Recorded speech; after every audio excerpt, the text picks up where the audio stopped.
Hello everyone, আসসালামু আলাইকুম। এর আগে আমি আপনাদের সঙ্গে আমার কাঁঠাল গাছটা শেয়ার করেছিলাম, আর কাঁঠাল ধরেছিল, বড় হচ্ছিল, সেটাও দেখিয়েছিলাম। আজকে দেখাবো আমার কাঁঠাল গাছের কাঁঠালটা কত বড় হয়েছে। দেখেন মাশাআল্লাহ, আলহামদুলিল্লাহ। শুধু একটা না, আরও কাঁঠাল ধরেছে এবং সেটাও কিন্তু বড় হচ্ছে। দেখেন, দেখা যাচ্ছে কি, এবং এটা মাটির সাথে লেগে গিয়েছে।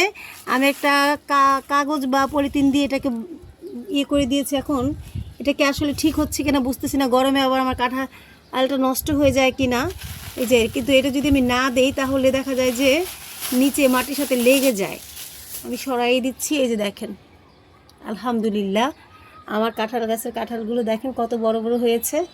এটা কিন্তু কোনো মাটিতে লাগানো গাছ, মানে মাটি দিয়েই তো আসলে গাছ হয়, মানে একদম ফ্লোর নিচে যেটাকে বলে, এটা কিন্তু ছাদ বাগান। আমার ছাদ বাগানের এই যে স্ট্রাকচার করে করে মাটি দেয়, এটার মধ্যে গাছ লাগানো, এবং আলহামদুলিল্লাহ এত ফলন হয় বিশ্বাস করেন আমার ছাদ বাগানে যে আমি খেয়ে শেষ করতে পারি না। এইভাবে আমি আশেপাশে প্রতিবেশীদেরকেও দিই। প্রতিবেশী বলতে আমাদের এই বিল্ডিংয়ে মোট 21টা ফ্ল্যাট আছে। 21টা ফ্ল্যাটের ভাড়াটিয়াদের বাসায়ও কিন্তু আমি প্রতিনিয়ত এই ফলগুলো দিয়ে থাকি। তারপরেও দেখা যায় যে আমার ফল শেষ হয় না।